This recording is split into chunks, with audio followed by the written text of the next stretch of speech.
2016년 10월 11일 오전 7시 30분 필리핀 팜팡가주 바콜로시에 위치한 사탕수수밭, 이곳을 관리하던 현지인 농부가 다급히 신고를 합니다. 핏자국이 보입니다. 출동한 경찰이 3m 높이로 자란 사탕수수밭에 내용들을 자르며 혈흔을 따라 들어갔을 때 눈앞에 보였던 것은 누구의 시신이었습니다. 첫 번째 시신은 앉은 듯한 자세, 또 다른 시신은 하늘을 보고 누운 자세였습니다. 현장 주변에 피해자들의 유류품 및 흔적을 찾던 현지 경찰의 눈에 이상하게 솟아오른 지면 하나가 그 다음 보이게 됩니다. 나뭇가지로 대충 덮어놓은 그 형태의 지면을 파보니 약 30cm 정도의 구덩이를 파서 묻은 세 번째 시신이 발견됩니다. 피해자 3명은 한국 남성 2명과 한국인 여성 1명으로 확인이 됩니다. 부검 결과는 매우 참혹했습니다. 첫 번째, 제압을 하기 위한 흔적, 즉 테이프의 결박흔이 보이며 상처의 범주가 넓은 것으로 보아 살아있을 때 묶은 흔적이었습니다. 두 번째, 폭행의 흔적인 찰과상 및 타박상이 얼굴 포함 전신에 남아있었습니다. 세 번째, 피해자 중 2명에게선 압박흔, 즉 끈으로 목을 조른 흔적이 보였는데 줄이 한 줄이 아닌 몇 가닥 줄이 더 보이는 것으로 보아 피해자의 거센 저항으로 살해 시도가 미수에 그쳤을 것이다 라고 추측합니다. 네 번째, 직접 쌓이는 3명의 피해자 모두 머리 쪽에 총상이었습니다. 현재 파견된 코리안 데스크 5명, 그리고 긴급히 출국한 서울지방경찰청 국제범죄수사대 4명, 이렇게 함께 필리핀 이문국 경찰과 공조하여 피해자들의 신원 및 이동 동선을 확인합니다. 오래 걸리지 않았습니다. 사건 발생 이틀이 지난 2016년 10월 13일, 유력한 용의자로 피해자들과 함께 지내던 박광렬 그리고 김춘수를 특정합니다. 2016년 10월 19일 경상남도 창원에서 김춘수를 긴급 체포하였고 2016년 11월 17일 오전 11시 필리핀 마닐라 최북단의 리조트에서 박광렬을 체포합니다. 하지만 2016년 사탕수수밭의 진실은 아직 묻혀있고 이후터 흉악한 범죄자가 되어 우리 앞에 2020년 현재 나타났습니다. 토요사건 팩트, 마왕 전세계 박광렬 편입니다.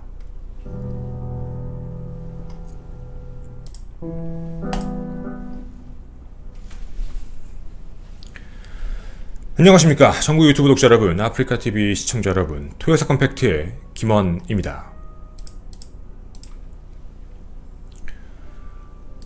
필리핀에서 발생한 사건이지만 피해자들과 범인들 모두 한국인인 이 사건은 아직 제대로 해결된 사건이 아닙니다. 한국에서 체포되었던 김춘수는 2017년 12월 5일 대법원에서 원심대로 강도살인 및 사체유기 혐의에 대해 유죄 판결을 받으며 징역 30년형을 확정합니다. 이후 사람들의 기억 속에선 필리핀 사탕수수밭 살인사건은 해결된 사건이다 라는 인식이 강해졌지요. 여러분, 근데 이 편지의 일부를 한번 보시겠습니다.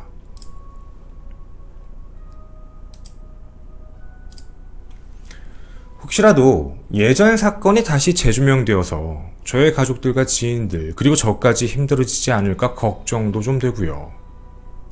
혹시라도 저에게는 불이익이 없었으면 좋겠습니다. 수고하십시오. 검열로 인해 편지 쓰기가 조심스럽습니다. 웃음 이모티콘, 그리고 가족 걱정, 자신에게 생길 불이익. 여러분은 누가 보낸 편지라고 생각하십니까? 이 편지는 필리핀 사탕수수밭 살인사건의 범인 중 1명, 김춘수가 보낸 편지입니다. 그의 주장은 이렇습니다. 모든 일은 박광렬이 시켰다. 억울하다라고 이야기하며 자신의 범행을 합리화하려는 모습이 매우 강했다는 것이죠. 필리핀에서 검거된 박광렬, 한국에서 검거된 김춘수, 그들의 주장을 함께 살펴보도록 하겠습니다. 우선 김춘수의 주장입니다. 2014년 11월 지인의 소개로 박광렬을 알게 되었고 온라인 카지노 사업에 5천만 원을 투자했습니다. 이후 박광렬이 필리핀으로 이주하며 VIP를 대상으로 하는 카지노 정키빵을 운영한다라는 그 소식에 투자금을 돌려받는 문제로 연락을 하고 지냈습니다. 그런데요, 2016년 10월 2일 경상남도 창원에 비닐하우스 설치를 하던 김춘수에게 박광렬은 이런 제안을 합니다.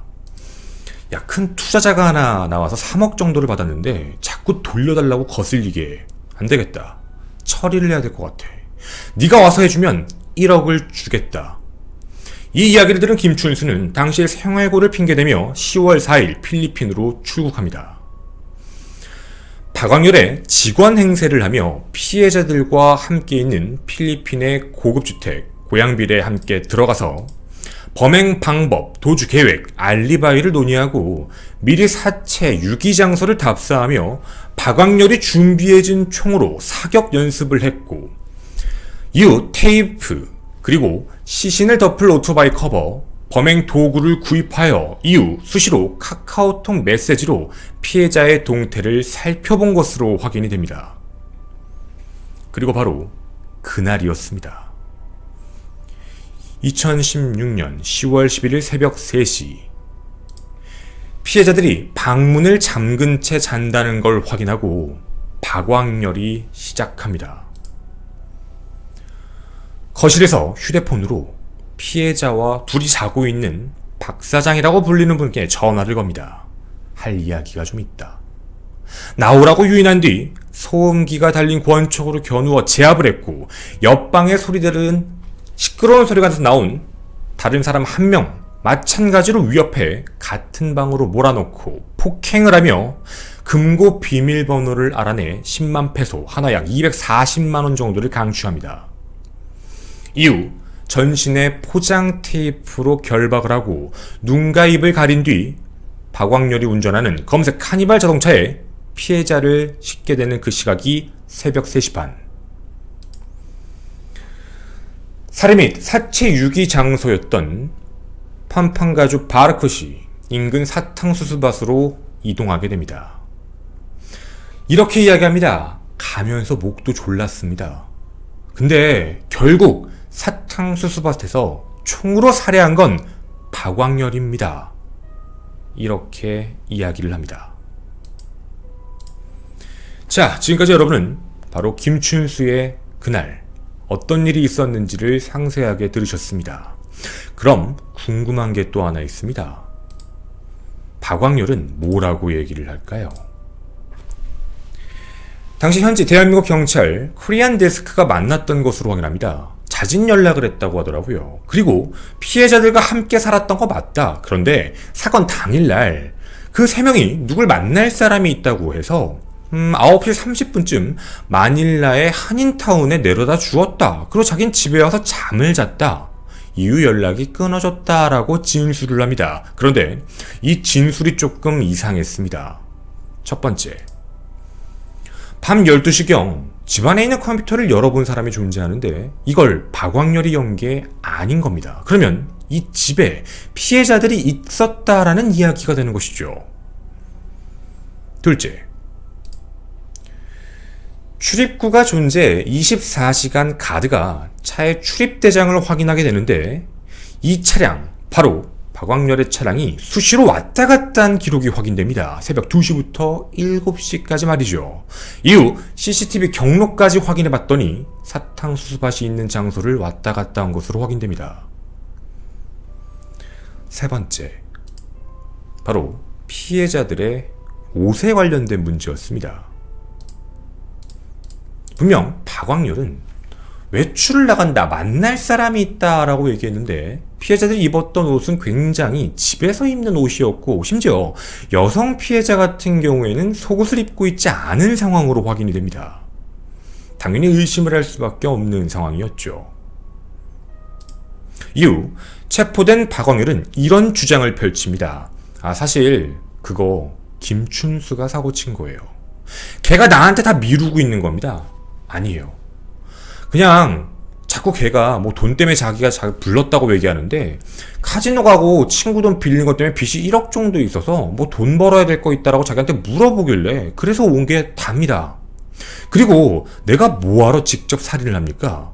필리핀 이곳은 돈만 있으면 청부살인까지 충분히 가능한데, 또한 사건 당일 차량도 자신은 안 탔다고 주장합니다.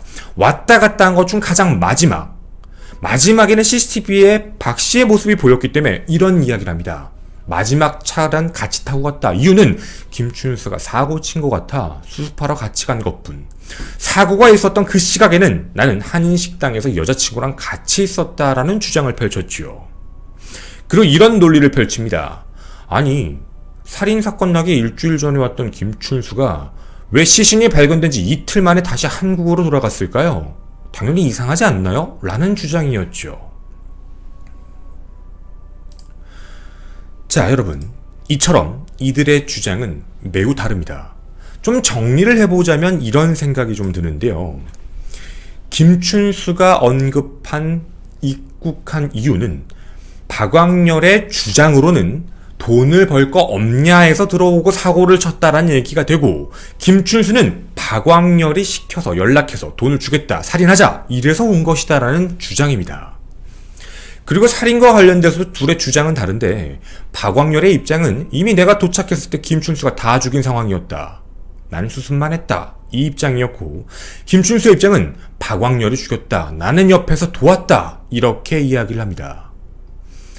실제로 당시에 김춘수의 옷가지에서는요, 총이 발사될 때 나오는 화학 성분이 검출되었는데 그것도 모호합니다. 직접 쏴서 그런 건지 아니면 쏘는 박광렬 옆에 있다가 그 화학가루가 묻은 건지 말이죠. 즉, 당시에는 누가 죽였냐까지도 미궁인 상태였습니다.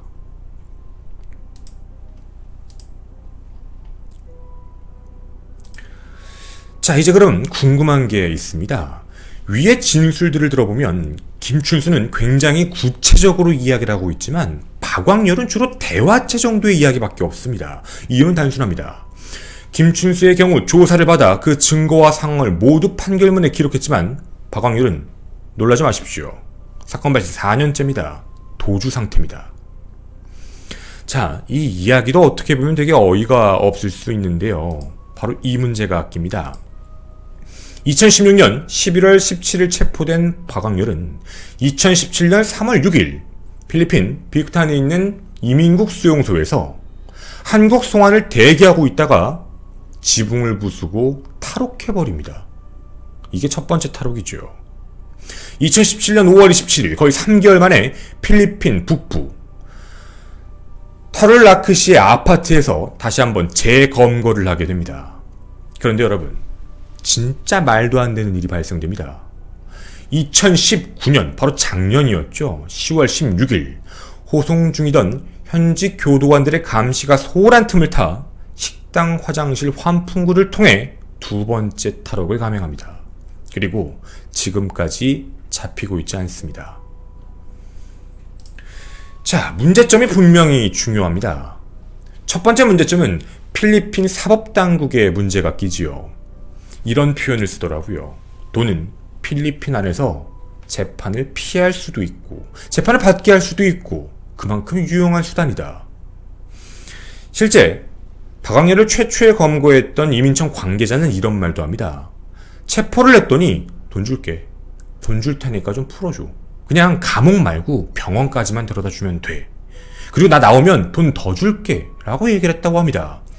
자, 어떤 얘기냐면 언제든 탈옥이 가능하다는 상황이죠. 공식적으로는 탈옥입니다. 근데 그 내부에선 돈, 즉 뇌물에 대한 문제가 껴있지요.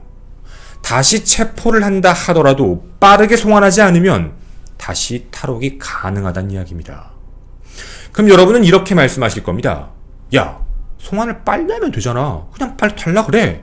근데 여기서 또 다른 문제가 발생됩니다. 자, 법무부 국제형사과에서는 필리핀 사법부에 박광렬의 인도 요청서를 2017년 7월에 발송을 했습니다. 그런데 한 달 뒤인 8월에 필리핀 검찰이 박광렬을 기소해버립니다.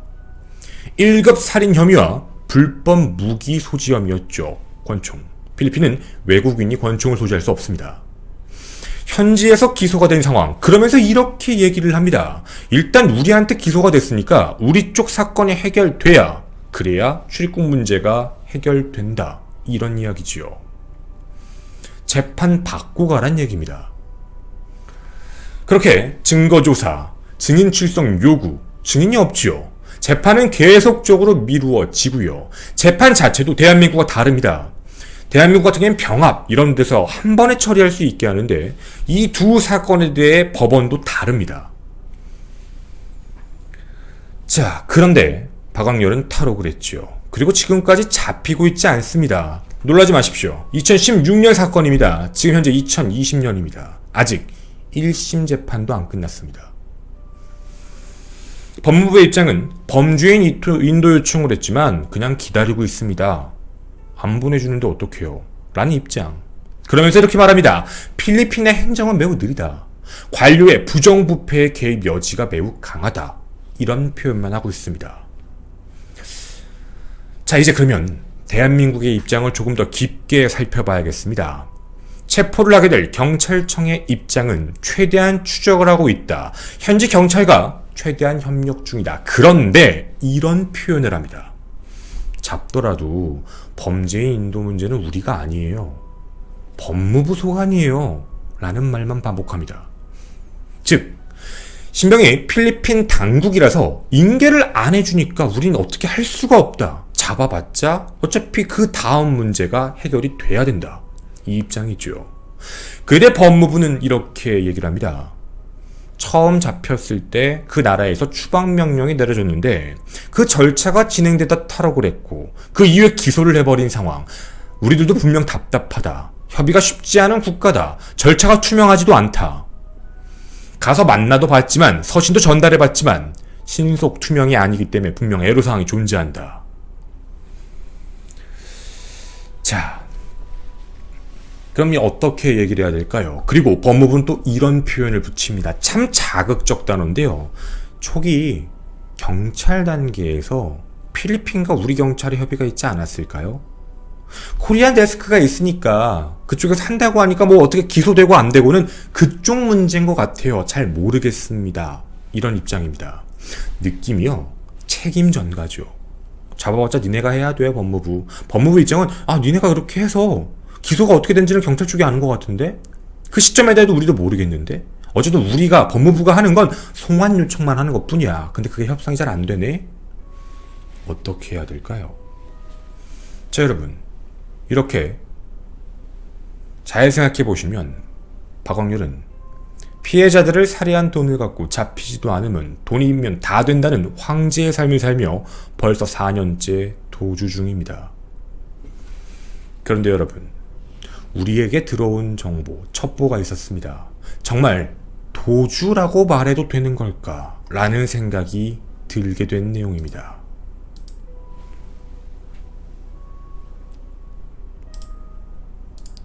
저희 방송을 자주 보신 분들은 아마 굉장히 흔하게 보는 로고일 것입니다.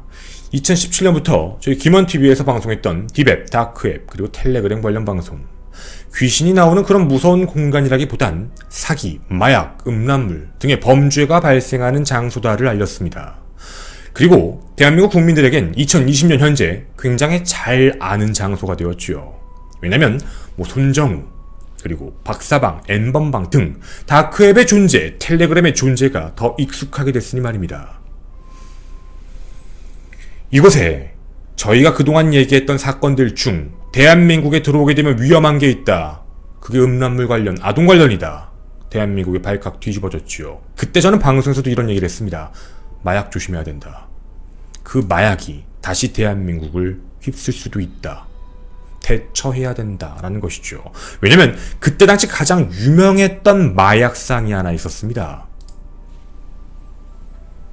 마왕 전세계. 디웹, 다크웹, 그리고 텔레그램을 통해 활동한 마약 판매상이었죠. 그냥 거기까진 줄. 그리고 경찰들도 그렇게 전 세계를 잡으려고 노력했습니다. 중간 판매책 그리고 구매자가 모인 텔레그램 방에 전 세계는 이런 표현을 합니다. 한국 경찰 내부에 나를 도와주는 사람이 있다. 나는 절대 잡히지 않는다. 나에게 마약을 사면 가장 안전하다라는 식이었죠. 그런데 이상한 편지 한 통을 확보하게 됩니다. 함께 그 전문을 보시겠습니다.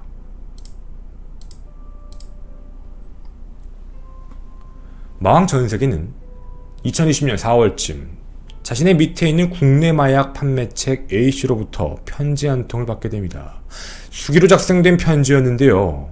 이걸 지인에게 전달, 사진을 찍어 아마 전 세계에게 전달한 것으로 확인이 됩니다.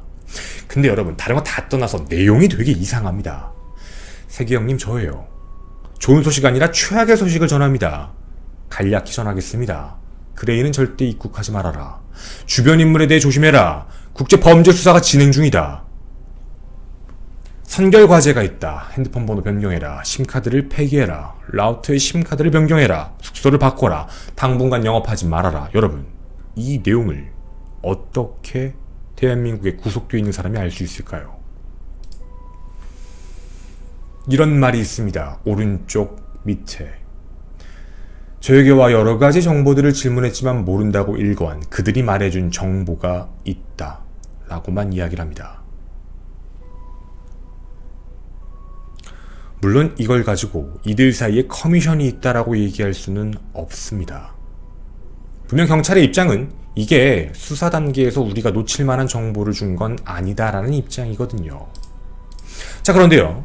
경찰은 이상한 접점을 하나 찾게 됩니다. 바로 여러분이 방금 보셨던 이 사람. 어서 많이 본 얼굴 같지 않습니까? 박광렬의 얼굴 잘 봐주십시오. 박광렬의 얼굴에서 무언가가 보이실 수도 있습니다. 전세계. 캐릭터가 우연히 닮았을 수도 있습니다. 물론 그거 가지고 얘기할 수는 없지요. 그런데 박광렬과 체포됐던 마약 유통책 A, 그리고 전 세계와 A의 접점을 발견하게 되었고 그 이후 인상착의의 진술이 동일한 점, 활동 반경 및 동선이 같았던 점, 검거된 공범들의 공통된 지목이 있습니다. 전 세계가 박광렬이다. 어떻게 알게 되었는가라는 이야기에 중간책들이 올해 2월부터 부산, 대구 지역에서 마약을 판매하다가 잡힌 사례가 있었는데, 사실 그거 외국인 거기 이민 수용소에서 만났어요. 그래서 작년 10월부터 마약 공급을 했습니다. 이런 식이죠. 또 다른 판매책은 전 세계, 즉 박광렬에게 판매 전 은닉 장소에 마약을 어디 숨겼는지를 사진을 전송하는 것까지 확인됩니다. 확인된 것만 6명이었죠.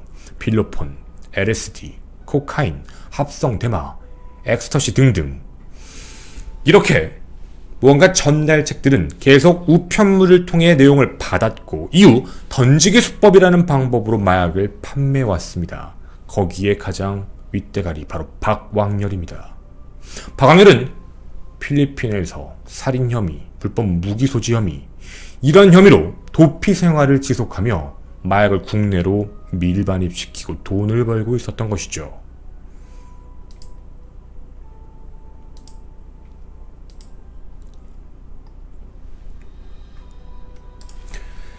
자, 여러분이 이제 박광렬의 실체를 아셨을 겁니다.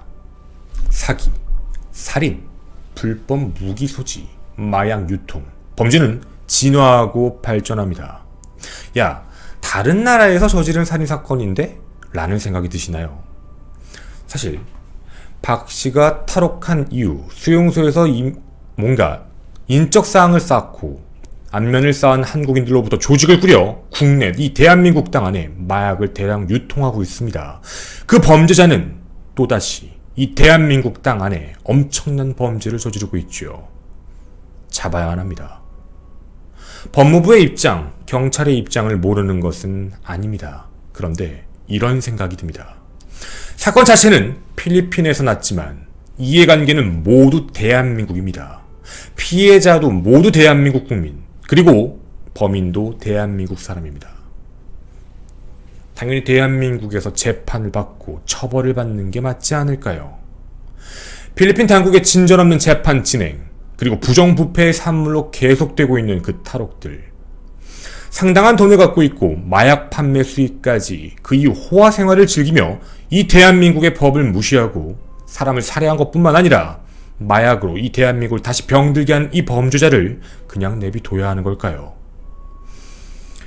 인터폴 적색 수배자 박광렬, 송환 촉구를 위해 유족분들과 많은협회가 함께 서울중앙지검 9월 9일 고소장을 제출했습니다. 필리핀에서 기소 상태이긴 하지만 우리나라 검찰도 박광렬을 궐석 상태 기소, 즉 궐석 기소를 해달라라는 그 내용이었죠. 사례를 들어드리면 예전 이태원 살인사건처럼 피의자가 없는 상황에서 일단 기소를 시켜놓는 겁니다. 즉 범죄 혐의점이 명확하다. 그만큼 우리가 이 사건을 주목하고 있고 반드시 필리핀은 대한민국으로 박광렬을 보내야 된다는 성한 의지를 보여주셨으면 좋겠습니다. 만약 궐석 기소가 가능해진다면 대한민국 법무부 입장에서도 필리핀 당국과의 범죄인 인도 협상에서 좀 더 강한 어필을 할 수 있을 것이며 송환 체포 즉시 바로 착수할 수 있을 겁니다. 뿐만 아니라 상징적 의미도 있습니다. 장기간 오랜 시간 동안 송환에 실패했던 그 법무부가 범죄인을 반드시 대한민국 법정에 세우겠다는 강력한 의지를 표명하는 수단이기도 합니다. 마지막은 법무부 관계자의 말로 마무리하도록 하겠습니다. 이 말 반드시 지켜주시리라 믿겠습니다. 감사합니다.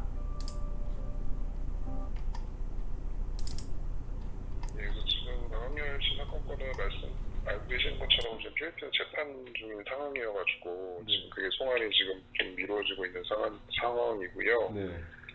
그래서 지금 질문 주신 것처럼 저희가 그 살인 부분은 좀 재판을 기각하고 한국에서 이제 재판을 하겠다 이렇게 저희는 계속 주장하고 있는 상황인데 이 사람이 지금 어쨌든 필리핀 당국에서 기소를 해놓은 상황이다 보니까 자기네들도 이게 뭐 재판을 기각하든 완결하든 시간이 지금 좀 걸리고 있는 그런 상황입니다. 그래서 저희가 지금 계속 주기적으로 이 사건도 중요 사건에 저희가 지금 포함되어 있기 때문에 계속 챙기고 있고 또 필리핀 같은 경우는 좀 중요 사건들이 많기 때문에 저희가 좀 계속 신경을 쓰고 있는 상황인데 아무래도 뭐 이게 외교적으로 다른 나라다 보니까요. 우리나라에서 일어나는 것처럼 이렇게 신속하게 지금 진행은 안 되고 있는 그런 상황인데 저희가 계속 노력은 좀 하고 있는 상황이 그렇습니다. 예, 그래서 지금